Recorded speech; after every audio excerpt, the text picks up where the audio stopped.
पाकिस्तान के लिए nightmare scenario बनी पीस टॉक।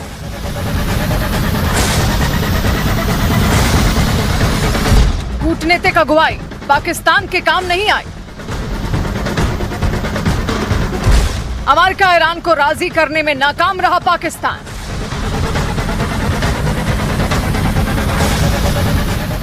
पाकिस्तान के लिए यह मौका ऐतिहासिक था। पाकिस्तान दुल्हन की तरह सजाया गया था। पलक पावड़े बिछाकर अमेरिका और ईरान की डेलीगेशन का स्वागत किया गया था। ये सब कुछ इसलिए किया गया था क्योंकि कथित तौर पर दुनिया के सामने वो ईरान और अमेरिका के बीच जारी तनाव को कम करने में अपनी भूमिका अदा कर रहा था।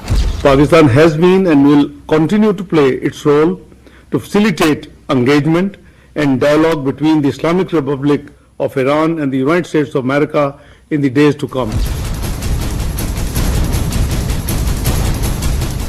लेकिन यहाँ भी पाकिस्तान की भूमिका पर सवाल खड़े हो गए। न कोई डील हुई, न कोई समझौता हुआ। ईरान अपने रुख पर अड़ा रहा, अमेरिका अपनी शर्तों पर। नतीजा ये हुआ कि बातचीत फेल हो गई। अमेरिकी उपराष्ट्रपति जेडी वैंस इस्लामाबाद से खाली हाथ लौट गए। साथ ही ये भी बता गए कि ईरान झुकने को तैयार नहीं है। कहा जा रहा था कि जी कोशिश की जा रही है कि बातचीत हो जाए, जबकि आने से पहले ही दोनों ही कंट्रीज एक दूसरे के लिए जो उन्होंने पॉइंट्स दिए थे वो रिजेक्ट कर चुके थे। उसके बाद भी इस टॉक को करवाया गया और जाहिर है कि जिस तरह की कंडीशंस या जो पॉइंट्स अमेरिका ईरान को दे रहा है वो ईरान कभी भी नहीं मानेगा। ईरान क्यों मानेगा कि वो अपने मिसाइल्स की रेंज कम कर दे या वो अपने न्यूक्लियर वेपन्स की तरफ ना जाए। इस किस्म की जो शर्तें लगाई गई हैं अमेरिका की तरफ से वो ईरान पहले भी नहीं मान रहा था और इसीलिए वो सैंक्शंस भी झेल रहा है। अब यहीं से पाकिस्तान के लिए असली समस्या शुरू होती है, क्योंकि बातचीत की टेबल पर पाकिस्तान की मेजबानी में बात न बनना न सिर्फ पाकिस्तान के लिए कूटनीतिक नाकामी साबित हो सकती है, बल्कि ये पाकिस्तान के अस्तित्व के लिए भी खतरा बन सकती है। क्योंकि एक तरफ अमेरिका है जिससे पाकिस्तान को आर्थिक मदद और सुरक्षा संबंध चाहिए, दूसरी तरफ ईरान है जो पाकिस्तान का पड़ोसी है। इन दोनों के बीच तनाव बढ़ने के साफ मायने हैं। पाकिस्तान एक साथ दो दबावों में फंस जाता है, अमेरिका की रणनीतिक उम्मीदें और ईरान की सीधी भौगोलिक चुनौती। अगर अमेरिका सैन्य विकल्प अपनाता है तो पाकिस्तान से एयरबेस और लॉजिस्टिक सपोर्ट की मांग हो सकती है। ऐसी स्थिति में पाकिस्तान की किसी भी सहमति का मतलब होगा सीधे ईरान के निशाने पर आना। ईरान पहले ही चेतावनी दे चुका है कि जो देश अमेरिका को अपनी जमीन देंगे वो उस देश पर जवाबी कार्रवाई झेलेगा।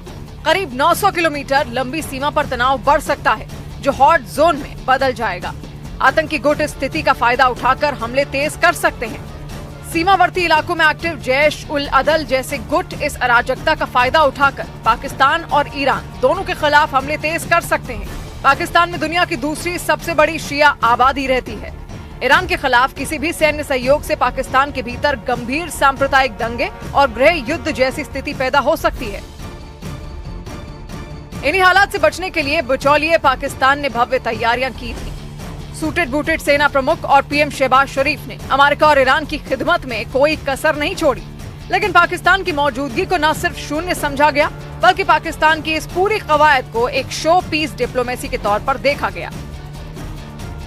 अमेरिका और ईरान दोनों ने अपने अपने हितों को प्राथमिकता दी और पाकिस्तान सिर्फ एक मेजबान बनकर रह गया। इस नाकामी ने यह भी साफ कर दिया कि वैश्विक ताकतों के बीच पाकिस्तान की साख कितनी सीमित है, क्योंकि इस पूरे घटनाक्रम ने पाकिस्तान को एक मजबूत बिचौलिया नहीं बल्कि एक बार फिर कमजोर कड़ी के रूप में दुनिया के सामने बेनकाब कर दिया। इस वक्त पाकिस्तान यकीनन एक नई मुश्किल में फंसता दिखाई दे रहा है, क्योंकि अगर सऊदी अरेबिया पे अटैक होता है और जिन्होंने एग्रीमेंट कर रखा है सऊदीया से, तो इनको तो जाना पड़ेगा, ये इनकार नहीं कर सकते। और ऐसे में क्या यहाँ पर अमेरिकन को भी जगह दी जाएगी? क्योंकि मेरा ख्याल है ये बेवकूफ़ी पाकिस्तान को नहीं करनी चाहिए। अगर ऐसा हुआ तो डेफिनेटली ईरान के साथ ताल्लुकात हमारे ख़राब हो जाएंगे और हम नई मुश्किल में फंस जाएंगे। लेकिन जो बात आज हुई है, ये यहाँ पर कई लोग इस बात को काफ़ी अरसे से कह रहे थे कि इसका कोई रिजल्ट नहीं निकलना, और वही हुआ। इन हालात के बीच सबसे बड़ी चुनौती पाकिस्तान के सेना प्रमुख आसिम मुनीर और पीएम शहबाज शरीफ के सामने है।